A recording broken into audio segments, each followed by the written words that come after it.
Hey there, so today we have another review, and this is Uberon. Okay, this bottle's actually pretty decently fresh, about 5 weeks ago. Uberon, American wheat ale aged in bourbon barrel. So you think it'd be associated with Oberon? No, it's 11.3%. So winter comes, bourbon barrel age, take on an American wheat ale. Probably is there a taste on wheat wine? But we'll see. I mean, at 11%, you don't have a blonde ale at that point. It's a wheat wine, right? Yeah, it's got to be. So, bourbon barrel aged. This is a perplexing one for me. In this evolved market where, like, you think you would know what people would want, are people really looking for an 11% barrel aged wheat wine? I mean, again, Bell's smarter than me. You tell me.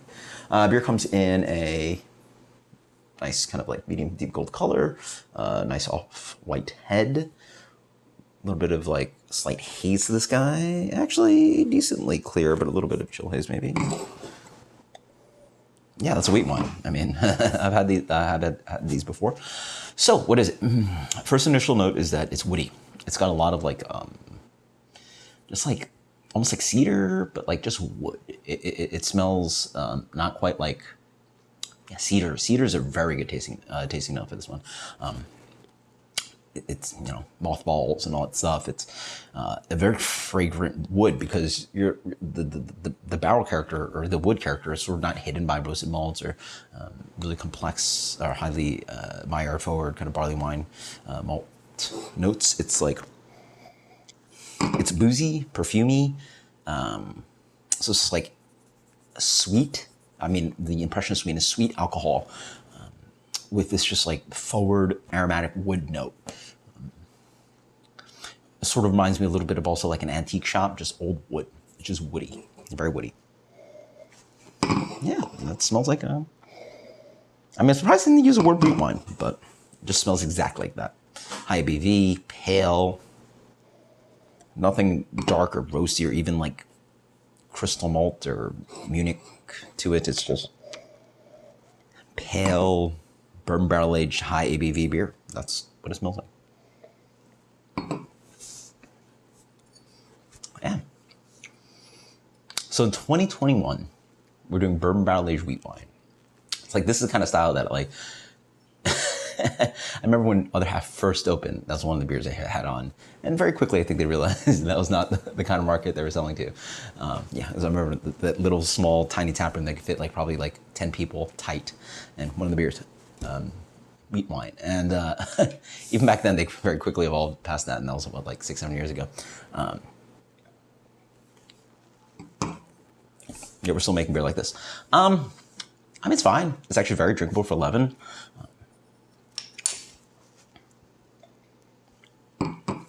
So what does it taste like? Up front, get some decently strong flavors.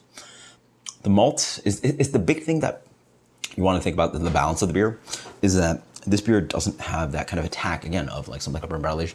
The other styles that we're familiar with bourbon barrel aging, stout, porter, Baltic porter, barley wine, et cetera, et cetera.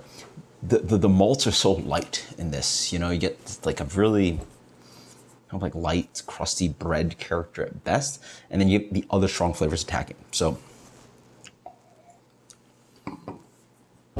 it's alcohol, warmth, and booze. It has this kind of like fiery, kind of just like liquor kind of flavor to it. Like you take a shot of something.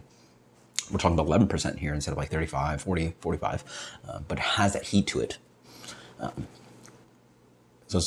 And it's maybe not specifically bourbony, maybe a hint of vanilla comes in. There's a little bit of floral. There's a little bit of this kind of like woody spice character. It's all those fun notes of the characteristics in this beer outside of the malt. Mouthfeel is medium plus. Not too much sweetness underneath. Again, the alcohol sort of cuts down on that. Big boozy note as it goes down. It's woodsy. Follows with that kind of like potent, kind of cedary, kind of wood character to it. Now, as I taste it more, you get a little bit of this kind of like burnt marshmallow, vanilla-y thing that helps the impression of sweetness, because that malt really needs something to like push, amp up like the impression of sweetness.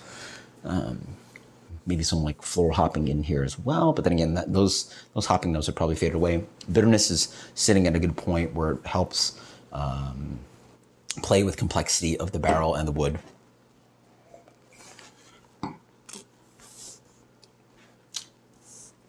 Very interesting.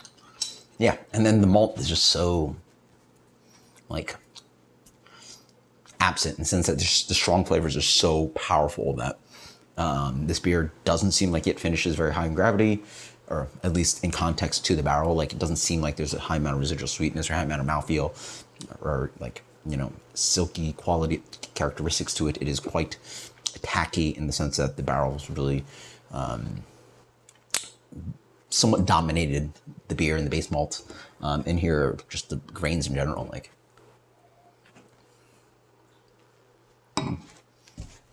But I mean, bourbon barrel aged wheat wine, I mean, I think this does a great job. Well executed. Not something I would seek out. Again, you guys post in the comments below, is there a Facebook group for wheat wine seekers? But yeah, again,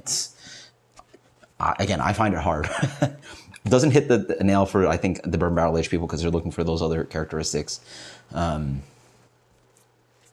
just trying to think of who would want to drink this. Like, it just doesn't seem like it just seems very niche, and it's tasty though, but I don't know. As you drink it more, it's just like, it's very much a flight beer. Whereas like, you know, some high octane ABV beers I tend to enjoy. I can, you know, actually drink more than a flight amount. Like, it's tasty and there's residual sweetness and it really balances everything out. This is thin. As I drink it more, it gets thinner and thinner. It gets like boozier and it gets more tacky and just like,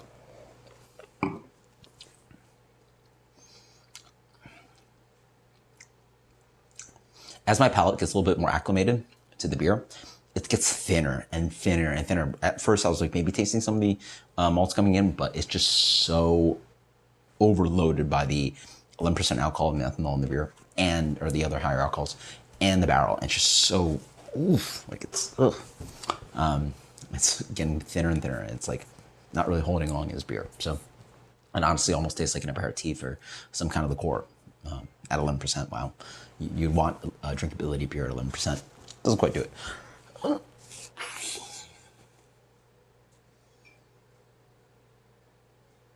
79 Uberon from Bell's. I mean, it's fine beer.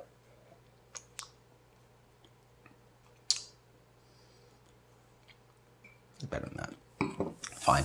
Let's go with an 82 Bell's Uberon. I mean, it has complexities to it and it does certain things, but man, who's drinking wheat wine in 2021? You guys post in the comments below if you guys saw this one out. I don't know who told them to brew this beer. I just don't. If Bell's can do so much, just throw a stout in the barrel. Like, come on, do what people want. Throw some adjuncts in there. They've done that too, and they've got some tasty ones. But until next time, guys, cheers.